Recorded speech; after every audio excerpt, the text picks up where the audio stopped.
Hey guys, welcome back to another video, and today we're talking all about frame rates. I'm going to explain some of the history, some of the general terms, and some of the things that you might come across so you know what settings to use for each situation before you hit record.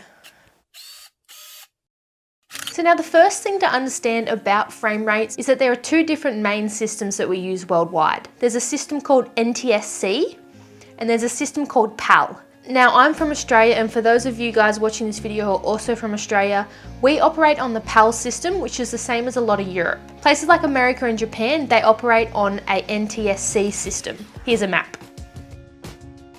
Now I'm not going to go into specifics about these two systems, but the history dates back to when we first had television live broadcasts. Way back when television wasn't actually recorded and saved, it was just sent out in a stream straight to the television. So for the viewer to receive the best stream of that live footage, they actually operated on electrical mains. Now in America, the electrical main operates on a 60 Hertz basis, which then equates to 30 frames a second. And there's some kind of scientific formula in there that I'm not aware of, but not important. But the electrical mains in Australia outputted on a 50 Hertz electrical basis. That meant our frame rate became 25 frames a second. So a frame rate is actually just the speed at which the images are captured or played back. It's quite a confusing topic when you start talking about 29.976 or drop frames or other technical specifications like that. But for the purpose of keeping this simple, it's just 30 frames or 25 frames. Now, frame rate directly impacts the look of your footage. 24 frames is what's known to be cinema standard, meaning a lot of movies and television shows are shot in 24 frames, which means they're just slightly slower than real movement. And what it does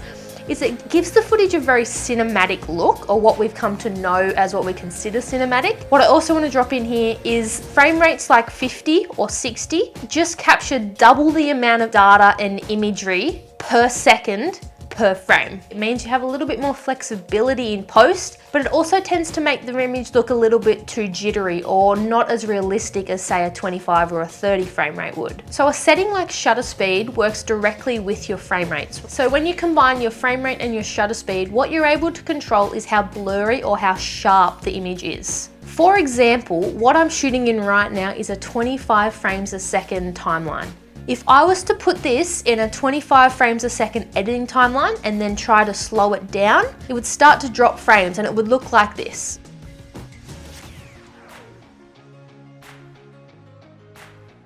So now that I'm in a 50 frames a second recording mode, I'm able to slow down the image in post whilst in a 25 frames a second timeline and get some really nice slow motion.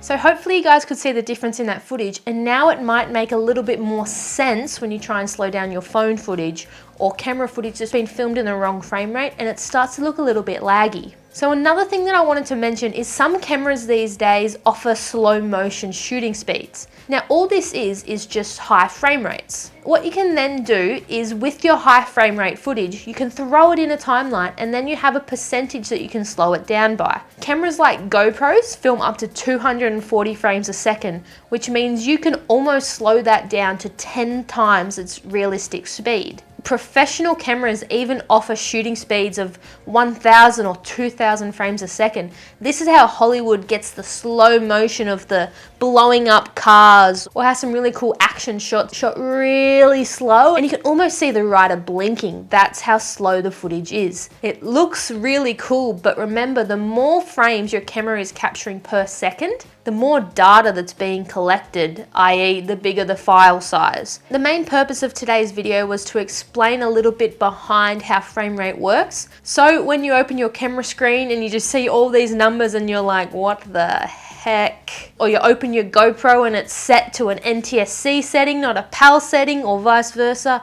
you'll know exactly what it means so that you can get it set to the right settings. That's it for me today. See you guys tomorrow.